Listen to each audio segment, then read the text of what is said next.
ಎಲ್ಲ ಯುವಕರು ತನ್ನ ಯೌವನದಲ್ಲಿ ಪ್ರೀತಿ, ಪ್ರೇಮ, ಕ್ರೀಡೆ ಹೀಗೆ ವಿಧ ವಿಧ ರೀತಿಯ ಮೋಜು ಮಸ್ತಿಗಳಲ್ಲಿ ತೊಡಗಿರಬೇಕಾದ್ರೆ ಸುಹಾಸ್ ಶೆಟ್ಟಿ ಮಾತ್ರ ಹಿಂದೂ ರಾಷ್ಟ್ರದ ಕನಸನ್ನ ಕಂಡು ಆ ಕನಸಿಗೆ ಪೂರಕವಾದ ಹೋರಾಟಗಳಾದ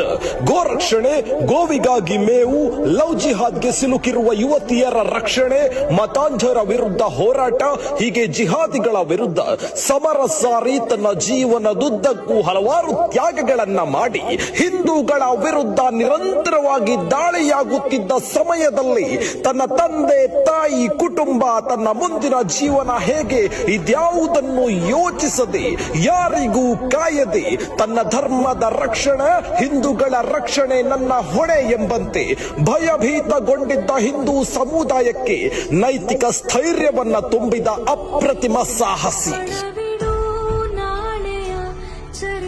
ತಾನು ಯಾವಾಗಲೂ ಹೇಳ್ತಿದ್ದ ಮಾತಿನಂತೆ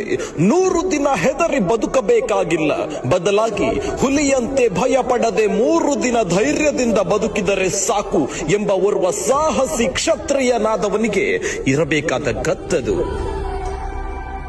ಅಲ್ಲದೆ ನೀನು ಹೋರಾಟ, ಧರ್ಮ ರಕ್ಷಣೆ ಎಂದು ಹೀಗೆ ಇದ್ರೆ ನಿನ್ನ ಮುಂದಿನ ಜೀವನ ಹೇಗೆ ಎಂದು ತನ್ನ ತಾಯಿ ಕೇಳಿದಾಗ, ನನ್ನ ಉಸಿರಿರುವವರೆಗೂ ನಾನು ಹಿಂದುತ್ವಕ್ಕಾಗಿ ಸೀಮಿತ ಎಂದು ಘರ್ಜಿಸಿದ ನೈಜ ಕೇಸರಿ